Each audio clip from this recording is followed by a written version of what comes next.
구강에서 발생하는 구취보다 소화기에서 그 원인이 있는 구취의 경우 악취가 더 역하고 심할 수밖에 없고요. 안녕하세요. 몸신 한의사 한진우입니다. 오늘은 구취, 입냄새에 대해서 이야기해 보려고 합니다. 가까운 사람이 구취가 있으면 상대하는 사람이 굉장히 입장이 난처하죠. 그 사람한테 구취가 난다는 이야기를 해주기도 참 애매합니다. 우리가 중요시하게 생각하는 인간관계 때문인데요. 저는 가까운 사이일수록 솔직히 이야기해 주는 편이 좋다고 생각을 합니다. 아주 조심스럽게, 그렇지만 정확하게 구취가 있는 것 같다, 어떤 원인인지 한번 검사를 해보는 게 어떻겠냐고 권하면 그것이 좋은 방법이라고 생각을 합니다. 그것을 말하지 않고 구취를 내가 참다가 그 사람이 싫어진다든지 그 사람한테 괜히 이유 없이 그러는 것 같이 싫은 표정을 하는 것보다는, 물론 어렵고 쉽지 않은 얘기지만 언지를 해주는 것이, 그리고 해결 방법에 대해서도 같이 고민해 주는 것이 좋지 않을까, 이렇게 생각을 합니다. 구취 참기 힘들죠. 주변 사람들이 참기 힘든데, 그 구취의 원인은 몇 가지로 나눌 수 있는데요. 크게 먼저 나눠보면 두 가지로 압축해 볼 수가 있습니다. 첫 번째는 구강 내의 문제, 입 안에서 생기는 문제들이죠. 치과 질환이 있을 수가 있습니다. 충치라든지 칫솔질이라든지 그 치아 관리가 잘 되지 않았을 때 구취가 생길 수 있고요. 또 잇몸에 염증이 있거나 구강 내에 염증이 있을 때도 구취가 생길 수가 있죠. 이 밖에도 면역력이 떨어졌을 때 어떤 구강 내에 생길 수 있는 각종 균이 자라나는 칸디다 같은 그런 증상들이라든지 구강 내에 있는 질환에 의해서 구취가 생길 가능성이 있습니다. 이럴 때는 비교적 해결 방법이 분명할 수가 있어요. 치아에 문제가 있을 때는 치과 치료를 받고, 또 잇몸에 문제가 있을 때도 역시 잇몸 치료를 받으면 좋아질 수가 있고요. 구내염이라든지 어떤 증상이 있을 때는 내 면역력을 올리는 그런 치료를 받아서 구취를 없앨 수가 있습니다. 아주 흔치 않은 일이지만 편도에 결석이 있을 때, 또 침샘에 돌이 있을 때 이것들이 또 염증을 일으켜서 심한 구취를 일으키는 경우가 있는데요. 이것은 그 원인 되는 염증을 치료하면 또 구취를 없앨 수 있으니까, 비교적 구강 내에서 발생하는 구취는 해결 방법이 분명한 편입니다.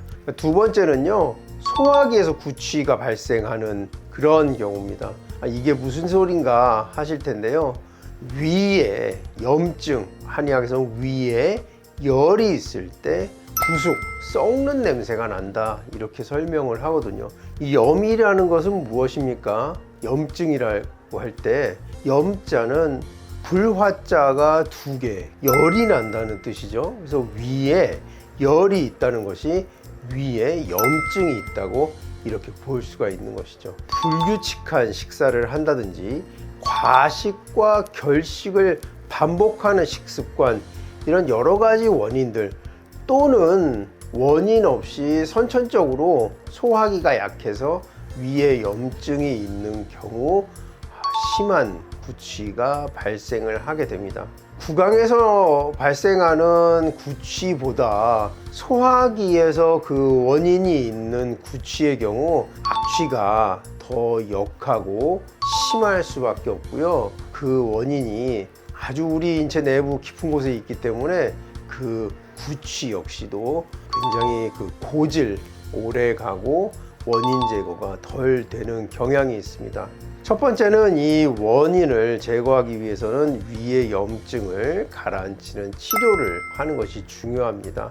한의학적으로 위장과 관련된 치료, 그 처방이라든지 침 치료 방법들이 많이 있으니까요. 가까운 한의원 가셔서 위, 소화기 치료를 하면 구취가 많이 좋아지실 수가 있습니다. 또한 내가 그 위를 위해서 위염을 없애기 위해서, 위의 열을 없애기 위해서 할 수 있는 게 찬물을 벌컥벌컥 마시면 되느냐? 그렇지가 않습니다. 물을 마신다고 해서 위의 열을 내릴 수 있는 것은 아니고요. 위염을, 염증을 치료를 해야 그 구취가 사라지게 되는 것이죠. 위와 관련된 치료를 하면서 동시에 생활 습관을 개선해야 하는 것은요, 절대 식사를 불규칙하지 않게 하는 겁니다. 그리고 배가 너무 고프기 전에 식사를 하는 것이 좋고요. 첫 번째, 규칙적인 식사. 굶고 포식하는 일을 반복하지 않는 생활 습관. 그러니까 너무 배고플 때까지 밥을 안 먹다가 먹게 되면 어때요? 배가 너무 고프니까 과식하게 되죠. 빨리 먹으면 과식하게 됩니다. 그러니까 굶었다가 과식했다가 굶었다가 과식했다가 이런 악순환이 반복되면 위에 열이 발생할 수밖에 없고요. 이로 인해서 구취가 생길 수가 있으니까요. 불규칙한 식사 하지 않아야 하고요. 너무 배고플 때까지 식사를 안 하고 있다가 과식하는 일, 과식과 결식을 반복하는 이런 악순환을 하지 않는 것이 좋습니다. 이에 더불어서 이제 우리가 위를 위해서 무엇을 먹어줄 수 있는가 추천을 드린다면요, 말을 권해드립니다. 그러니까 우리 어떤 식당, 한식당이라든지 일식당에 가면은 처음 제공해주는 부드러운 음식 있잖아요. 그때 마죽을 많이 제공을 해주죠. 말을 한약에서는 산약이라고 하는데요. 얼마나 효과가 좋으면 그 이름에다가 산에서 나는 약이라고 했을까요? 말을 갈아서 드시던, 갈아서 가열을 해서 드시던 산약, 이 마는 위 건강에 매우 도움이 되니까요. 내가 위가 열이 있다, 위염이 있다, 소화기관이 안 좋다 하시는 분들은 말을 즐겨 드시면 위와 같은 질환들에서 조금 멀어질 수 있는 방법이 될 수가 있겠습니다. 또 구강과 관련된 그런 구취가 있는 분들은 치과 진료를 반드시 받으시고 평소에 치아 관리, 칫솔질 잘 하시고 입이 마르지 않도록, 구강이 건조하면 또 구취가 생길 수가 있거든요.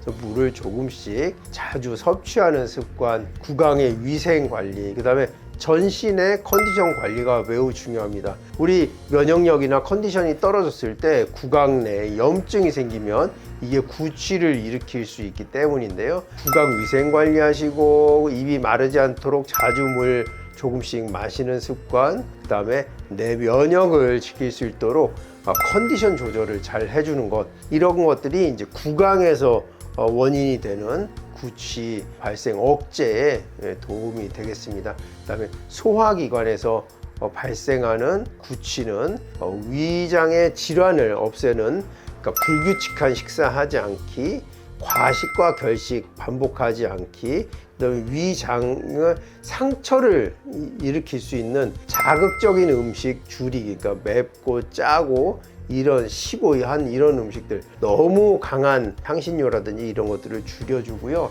추천해드린 말을 음식으로 자주 섭취하시면 도움이 될 것 같습니다. 또 구취에 대해서 궁금하시거나 도움이 필요하신 분들은 댓글 남겨주시면 성의껏 답변해 드리도록 하겠습니다. 지금까지 몸신 한의사 한진호였습니다. 감사합니다.